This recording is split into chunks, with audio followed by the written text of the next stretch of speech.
అన్నిటికంటే ముందు 2023 మీరు భయపడాల్సిన అవసరం లేదు.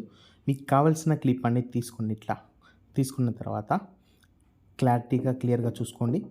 ఇట్లా ఓపెన్ చేసిన తర్వాత మనం గ్రాఫ్స్ అనేవి ఉన్నాయి. ఆ గ్రాఫ్స్ని మనం ఇన్వర్ట్ చేసేద్దాం, అంటే ఆపోజిట్గా మారుద్దాం. ఫస్ట్ వైట్ దాన్ని మార్చేసాం, ఇప్పుడు రెడ్ దాన్ని మార్చుతాం. రెడ్ దాన్ని మార్చిన తర్వాత గ్రీన్ దాన్ని మార్చుతాం. చూడండి, ఇట్లా మార్చిన తర్వాత బ్లూది మార్చండి. ఈ గ్రాఫ్స్ అనేది ఇంపార్టెంట్ అండి, జాగ్రత్తగా మార్చండి. సో వీడియో అనేది పూర్తిగా చూడండి, ఫార్వర్డ్ చేస్తే మాత్రం అర్థం కాదు. ఇంకా అది ఓకే చేసిన తర్వాత ఇప్పుడు మనం చూడండి, అవి మనం చేంజ్ చేసిన కలర్ చేంజ్ అయింది వీడియోలో. అది చూసుకున్న తర్వాత ఇప్పుడు ఎఫెక్ట్స్లోకి వెళ్ళాలి. ఎఫెక్ట్స్ వెళ్ళిన తర్వాత ఇట్లా బేసిక్లోకి వెళ్ళండి. బేసిక్లోకి వెళ్ళి అక్కడ బ్లర్ కనిపిస్తుంది, ఇది బ్లర్ అనేది క్లిక్ చేయండి. ఇది యాడ్ చేసేయండి. యాడ్ చేసి దాన్ని డ్రాగ్ చేయండి, ఇట్లా నేను చేస్తున్నట్టు. ఇట్లా యాడ్ చేసిన తర్వాత ఇప్పుడు దాన్ని వీడియోని సేవ్ చేసేసుకోండి. ఇట్లా సేవ్ చేసుకున్న తర్వాత మీరు ఇంతకుముందు చేసిన వీడియోని రీసెట్ చేయండి. రీసెట్ చేసిన తర్వాత మనం ఒకటి సేవ్ చేసాం కదా, అది ఇక్కడ యాడ్ చేసుకోవాలి. మనం ఆ ఇమేజ్ని ఓవర్లే లాగా యాడ్ చేసుకోవాలి. ఓవర్లే నుంచి ఇట్లా యాడ్ చేసుకున్న తర్వాత ఇప్పుడు మనం ఇట్లా అడ్జస్ట్ చేసుకోవాలి.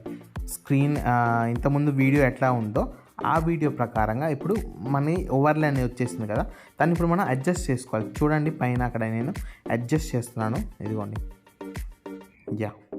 ఇట్లా కరెక్ట్గా అలైన్ అయ్యేటట్టు ఎగ్జాక్ట్గా మనం అడ్జస్ట్ అనేది చేసుకోవాలి.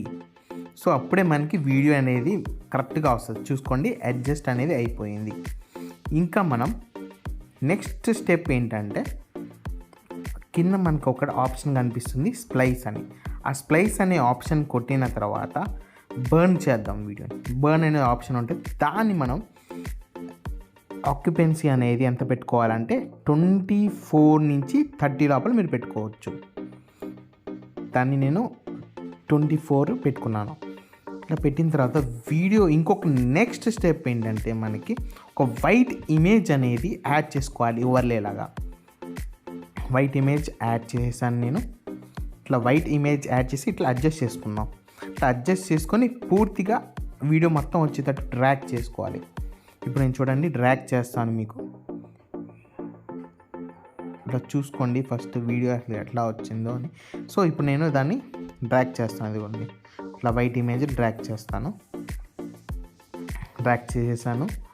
నెక్స్ట్ స్టెప్ ఏంటంటే సేమ్ అట్లానే ఇందాక చేసాం కదా, స్ప్లైస్ అనే ఆప్షన్ని మనం క్లిక్ చేద్దాం. ఓకే, స్ప్లైస్ అనే ఆప్షన్ క్లిక్ చేసిన తర్వాత మీకే తెలుస్తుంది. ఇప్పుడు ఇందాక మనం బన్ అనేది క్లిక్ చేసాం, ఇప్పుడు ఓవర్లే అని క్లిక్ చేయాలి. అక్కడ ఆప్షన్ చూడండి, ఓవర్లే అని క్లిక్ చేశాను. మీకు క్వాలిటీ డిఫరెన్స్ అనేది కనిపిస్తుంది, చూడండి. క్వాలిటీ డిఫరెన్స్ అనేది ఖచ్చితంగా కనిపిస్తుంది. సో దాన్ని మీరు సేవ్ చేసుకోండి.